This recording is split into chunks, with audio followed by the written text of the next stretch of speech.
This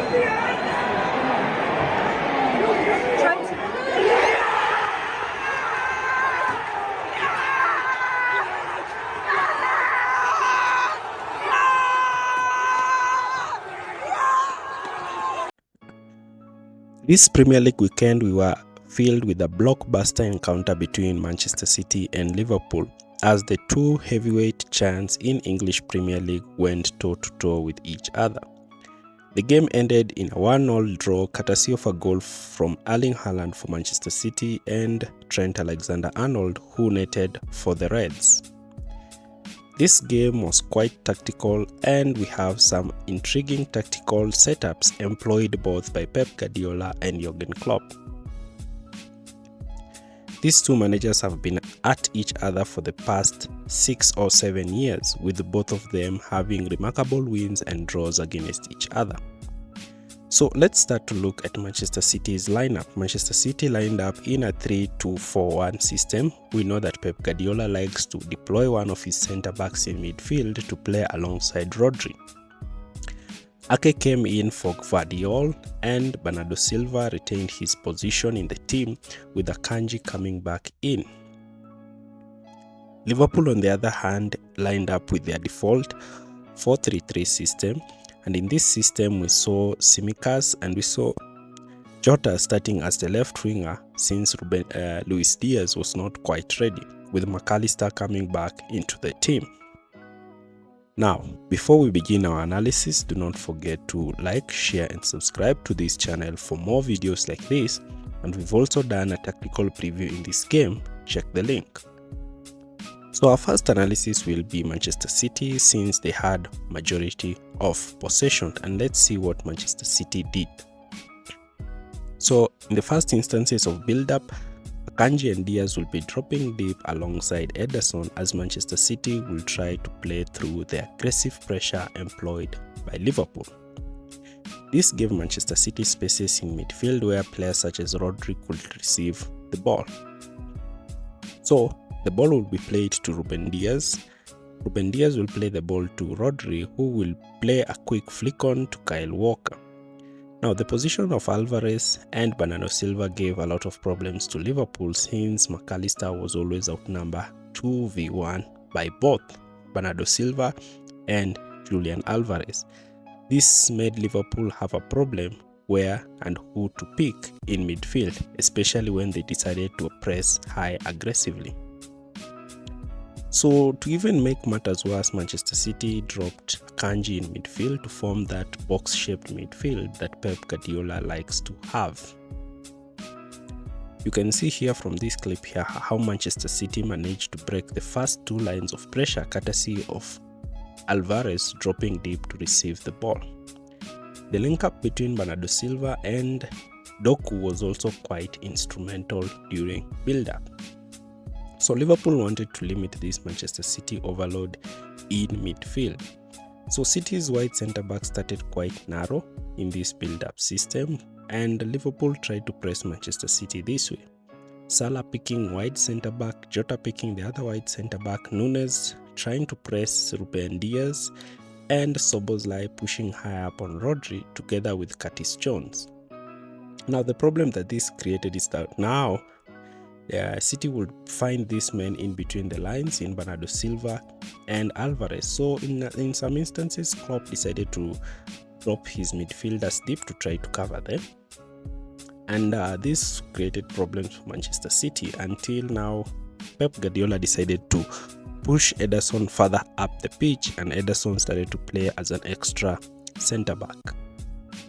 Now, since Liverpool were forcing Manchester City back time and time again with this pseudo-pressing system, we started to see Ederson stepping forward and acting as the left-sided centre-back. Now in this case, we see that Ederson in this case will receive the ball and patiently hang on the ball. The main aim was to draw one midfielder from Liverpool to press him and open up spaces for Akanji or Rodri to receive the ball. Here you can see Ederson is playing as the left-sided centre-back, with now Ruben Diaz playing as the right-sided centre-back, with Manchester City aiming to create a midfield overload. Here again you can see a clip. Ederson has stepped out with the ball and is dragging Darwin Núñez to press him. Now you can see Rodri is so free to receive the ball, and he can now beat this 4-1-4-1 press employed by Liverpool. Now if a forward will be drawn to the press, this will see Akanji or Rodri free to receive the ball, and this might see now Bernardo Silva receive the ball directly from the double pivot and advance with the ball high up the pitch. Here you can see Bernardo Silva has received the ball directly from Rodri. He turns and you can see Doku in acres of space ready to receive the ball. Here again you can see Manchester City building up the play. You can see here that Rodri has received the ball from his centre back. Rodri plays the ball to Akanji. Akanji plays a first time ball to Bernardo Silva. And now you can see that Liverpool's front and midfield line have been taken by just 2 passes. Now Bernardo Silva has time and space with the ball. Haaland starts to make this half space run between Trent and Matip, and Bernardo Silva plays this ball to Doku so that Doku can be in a 1v1 situation against Trent Alexander-Arnold. So the constant movement of Bernardo Silva was creating a lot of problems for Liverpool, because Bernardo Silva will be picking up these spaces in the left channel to receive the ball and try to disrupt Liverpool's gameplay. Also, Bernardo Silva would be attacking this half space if Trent will be dragged by Doku wide, and Bernardo Silva will be attempting these cutbacks and short crosses in the Liverpool's defensive third. But Matip and Virgil van Dijk were quite great in blocking these crosses and cutting them. Doku was also quite impressive since he managed to beat Trent Alexander-Arnold time and time again during the first half. And Trent had a very difficult time dealing with Jeremy Doku down this right-hand flank, causing him a lot of problems throughout the game. The matchup between Doku and Trent was quite impressive, since most of the time Doku would manage to beat Trent, but now Liverpool were quite compact, especially the 2 centre-backs in Matip and Van Dijk, to stop Doku from cutting in and attempting shot on goal. Now, when Liverpool resulted in sitting in a mid-block, their forward would go man-to-man against Manchester City's back 3. But now, here again, we see how Pep Guardiola used Bernardo Silva again, so instrumental in his game, picking up pockets of space in between the midfield and defensive line.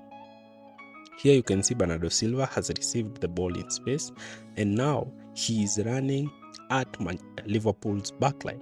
He has received this ball, and now Doku is forcing Trent Alexander-Arnold to stay high. Here again, Bernardo Silva has received the ball directly from Rodri, and now he's advancing with the ball ready to play in Jeremy Doku. Here again, Bernardo Silva has pulled out wide, playing almost like a left back, receiving the ball, and is now advancing to play in Jeremy Doku. And this indicated why Manchester City preferred to attack down the left-hand flank. So Bernardo Silva would either attempt to play the ball to Haaland, but majority of the time he will play the ball to Jeremy Doku. And we saw, especially in the first half, Doku managing to have this space to enter Liverpool's half space and attempt a cutback. Now, the detriment to this was that Liverpool now would receive the ball when Manchester City were committing players forward, and it may launch quick counter-attacks, especially with players such as Núñez dropping deep to receive the ball and trying to link up with players high up the pitch like Salah. Here again, Liverpool have received the ball from Manchester City's disjointed attack, and now Liverpool are attacking Manchester City's disjointed backline. So Núñez will receive this ball and immediately play a 1-2 with Jota, while Szoboszlai will also join the attacking line as Liverpool will try to hit Manchester City on transitions.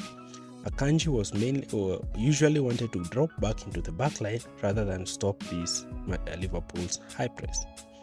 Manchester City were also quite strong in attacking down the right, where Phil Foden will try to cut in, with Alvarez trying to make the run in the half space, and this also created space in the wide areas for Kyle Walker to be advancing. So what we started to see is Foden will be dropping deep just as Bernardo Silva receive the ball and immediately play the ball to Kyle Walker, who would be overlapping. Here you can see Foden has dropped deep, dragged Curtis Jones out of position. Now Walker is making that run beyond him to offer him the option of playing the ball wide down the right hand flank. Now this was causing a lot of problems for Liverpool as well as opportunities, since now Liverpool, if they won the ball in these positions, would counter. So let's see what Liverpool did in possession, because though Liverpool did not have majority of the possession, they also had some clear, intriguing tactics in possession. So in possession, Liverpool will spread their centre-backs so wide, with Alisson stepping out with the ball to act as the third centre-back, while Trent Alexander-Arnold would invert to play alongside McAllister. You can see Alisson has stepped out with the ball.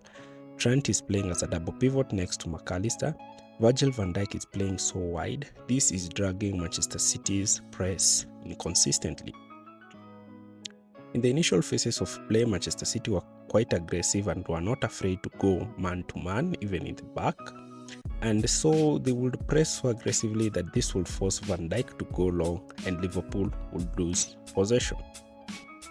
Here you see Alisson has played the ball to Virgil van Dijk, and Haaland is quite ready to go and press, while Alvarez is tying McAllister. So Liverpool are forced to go long in this instance, and Manchester City's 4v2 advantage enables them to win this duel.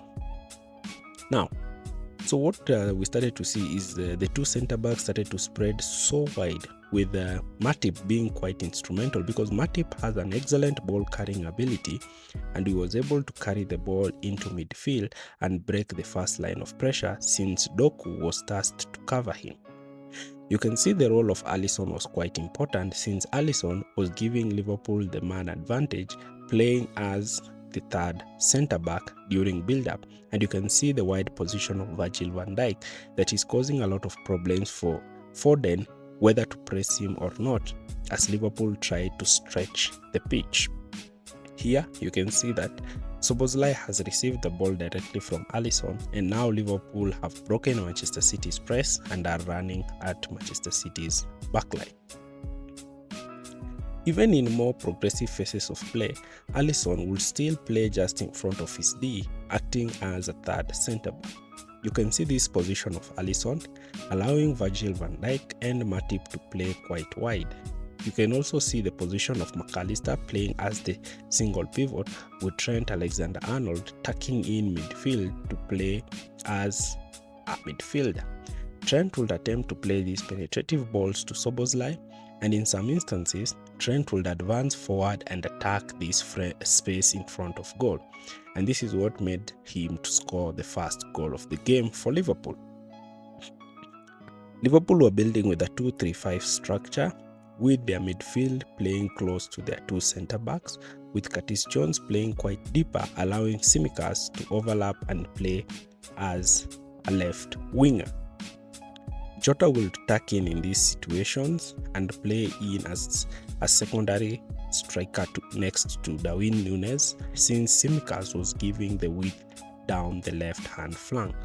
So this enabled Liverpool to overload Manchester City, especially down the left, with Salah holding the width down the right, giving Liverpool the option of moving down the right, where Szoboszlai would be making the underlapping runs. So in this instance, Tsimikas would attempt to play the ball to Diogo Jota.